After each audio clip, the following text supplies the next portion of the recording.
Welcome back, guys. Another week, another round of fixtures to review. This is the game week 2 preview. I said review just then, I meant preview. Excuse me for my mistake. Nigel, you with me again? Are you ready to give some predictions for the scores coming up for the matches this weekend? Yes, I am, and I'm very much looking forward to this weekend. Okay. So let's get the show on the road. Starting with Friday's fixtures, West Ham at home to Chelsea. What's your prediction there? Chelsea were a bit rusty in the first game. West Ham were diabolical.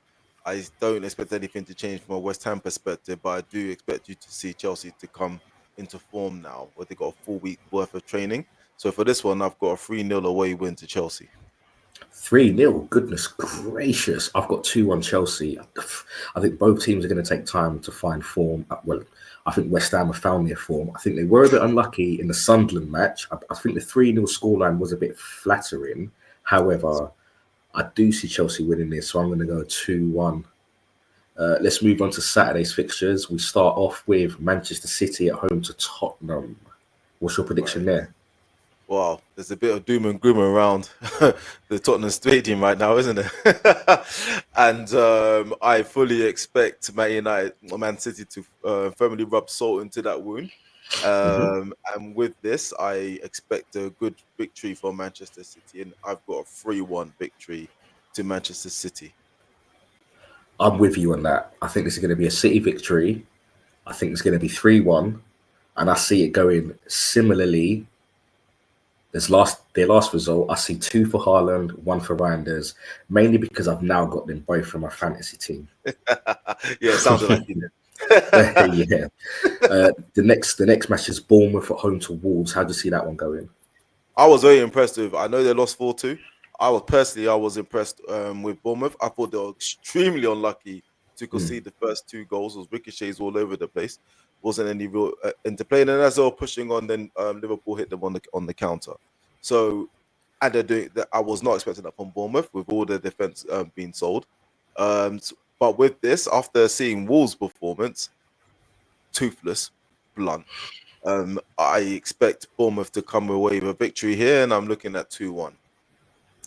I too was similarly impressed with Bournemouth's performance away at Liverpool. I was also impressed with the way Wolves did start against Man City. Again, I think that scoreline is a bit flattering to City. Wolves could have had a couple of goals in that game, but they are away this time. Bournemouth are at home. I'm going to go 2-1 Bournemouth as well. So far, no team is keeping a clean sheet with my predictions. We saw how that went for me last week, though. Chelsea's keeping the clean sheet for me. Chelsea's keeping the clean sheet. I can't see. And West Ham doing? All right. The next match up is Brentford at home to Aston Villa. I'll go first on this one.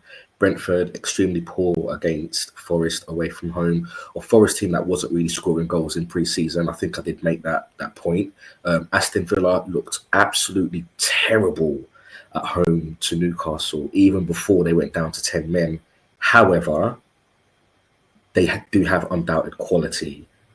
So I'm going to go, do you know what? I can't see Brentford being as bad as they were last week, and I can't see Villa being as bad. I'm going to go for a 2-1 away win and an Ollie Watkins double. That's it. Is he in your fantasy team? Yes. Okay. I too. I completely agree with your analysis. With Brentford being at home, I expect them to have an improved performance. Villa cannot be any worse than they were against Newcastle, and overall, that's the better players. I think Villa will get a goal for Brentford, and I do expect two goals for Villa, and to get their season started. I don't think it'll be pretty, but I think Villa will do it. I'm not sure Vissa's actually going to play. I think it'll be Thiago up front again, but we'll see. If Sade, Vissa, I'm going to go with Sade. Yeah.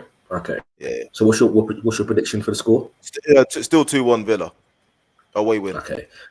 All right. Next matchup we have Burnley versus Sunderland. Now, the last time these two played was earlier on this calendar year, and it was a 0-0 draw. I don't see that being the case again. I'm going to go for 1-1 though. What about you? Initially, I was thinking of 1-1, but with Sunderland's opening fixtures, and with the signings that they've made, and with the tails up from the first game, I think they just might be able to squeak this. First of all, Burnley's going to finish bottom of the table for me. So if you're going to survive, you have to beat Burnley. And so for me, I'm going with a 2-1 victory to Sunderland. I'm thinking they're going to be hoping to get 9 points from the first 3 games, and then a quarter of a way to safety already. Okay, that's remains to be seen. I mean, yeah, 2-1, good prediction, but I do think 1-1 for this one. And then the final match on the Saturday sees my Arsenal at home to newly promoted Leeds. 3-1. I don't see a clean sheet for us in this one, so I'm going to go 3-1 to Arsenal. I see a 4-0 victory for Arsenal. That would be amazing. I can't lie, that would be amazing. I'm not going to add anything more to that, but I just see a 4-0. All right, on to these Sunday fixtures then. We have what I like to see as the European rivalry. Crystal Palace at home to Forest. Forest taking Palace's place in the Europa. Palace taking Forest's place in the Conference League. Bit of needle there between the two fan base. Maybe the same can be said for the two sets of players. What's your prediction for this one? You said Palace taking. I think Forest more gave them their cost offs as opposed to Palace taking. I don't think they took anything. Forest took the Europa League away from them. Because my score is only because Palace are playing tonight, right? And so because of that, I don't think this could be the first time in Europe, I think. So going Thursday to Sunday is damaged a lot of teams in the past, and I don't see, especially with the news of Eze, I do not see Palace being able to overcome that, especially this being their first time. And so I'm going with this one. I'm going for 2-1 Forest away win. I'm going to sit on the fence here, and I'm going to go with 1-1 for this one. I think Palace are going to be a bit G'd up because it's Forest and what the situation is between the two clubs in the European competitions. Plus, it's Palace at home. Palace are a better team than many people are still giving them credit for. In their last, 3. I mean, they've beaten City, they've held Chelsea, they've beaten Liverpool. I think Palace now deserve to start having a little bit of respect, especially with how good Glasner has shown himself to be as a manager. So I'm going to go for 1-1 here. I do think the playing on a Thursday and then a Sunday will play a part, but I don't think it's enough for Forest to get that victory. So I'm going to go 1-1 here. I mean, you're entitled to your opinion, but I think it's going to take a bigger toll on that squad. And by the way, they got what, 11 and 12 players. I don't think they've got a squad for European football. And Eze, if he plays tonight, he's definitely not playing on a weekend and getting ready for this move to potentially Arsenal. So I don't see him being in the squad for that game, and I don't think they'll have enough with tired leg Forest. Personally. Okay, right. The next matchup on the Sunday is Everton at home to Brighton. Everton unlucky to lose, conceded a penalty in the fashion that they did. I don't think it was a handball from Tarkowski. I think that was a bit of a gift decision. In any case, I don't think Everton are. I don't see them winning this match. So I'm going to go for 1-1 here as well. That was my initial prediction, but I think the new stadium. You forgot to mention the new stadium, right? The fans are going to be first game at the new stadium. Jack Grealish is going to start. I see not a classic. I see this. They were terrible in the previous game, by the way. I see a 1-0, probably James Tarkowski header from a corner. A 1-0 victory for Everton at their new ground, with the fans behind them. I'll be amazed. I'll be amazed that Everton lost, but I think a 1-0 victory. All right, and then that takes us to the final match on a Sunday, which is Fulham at home to Manchester United. I'm going to let you go first on this one. Nah, let me hear you. You go first on this one. Let me hear you. Okay, I see 2-1 to Fulham, but that could be because I'm a Man United hater. Yeah, that's why I wanted the audience to hear this and just to hear your lips chat that gibberish. No, it's most definitely going to be a 2-1. I would have gone 2-0, but because of our keeper situation, I'll give Fulham a goal. But it's most definitely going to be a minimum of 2-1 to Manchester United. Absolutely. Okay. Remains to be seen. Could I be a hater or could I be an oracle? Let's see. Final match. Final match of the weekend. Hey, remember, my name is Dave O, and that O stands for Oracle, by the way. Oh, okay. Let's see. Let's see on Sunday. Let's see on Monday. Right, final match of the week.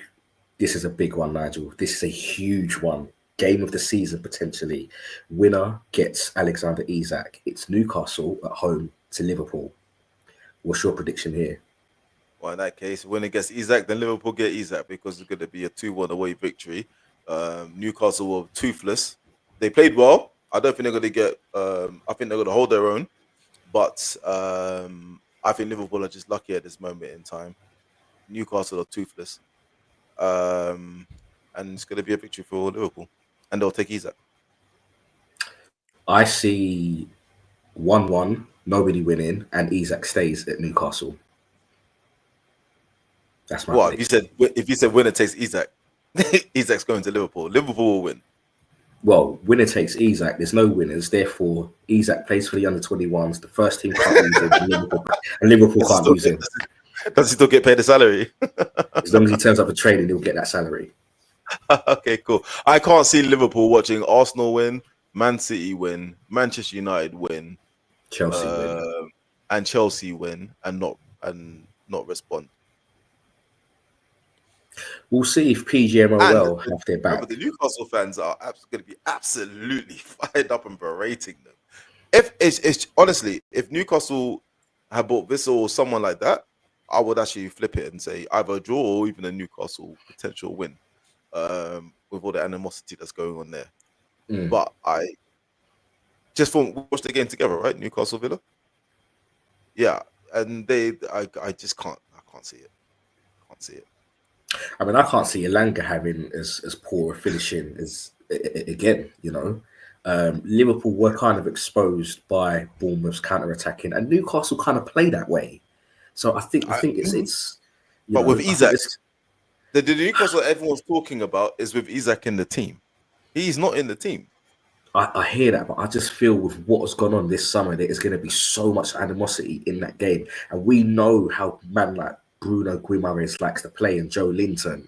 Like, I think they're going to get about Verts in that midfield, and I think for that, and I think for that reason alone, I can see 1-1. I can't see Liverpool, or maybe it's more copium or hopium, whatever you want to call it. But as long as PGMOL do their jobs properly, I don't see Liverpool walking away with victory in this one, and I see it as 1-1. I'll go 1-1 because Liverpool are a good team, but I wouldn't be surprised to see Newcastle take this.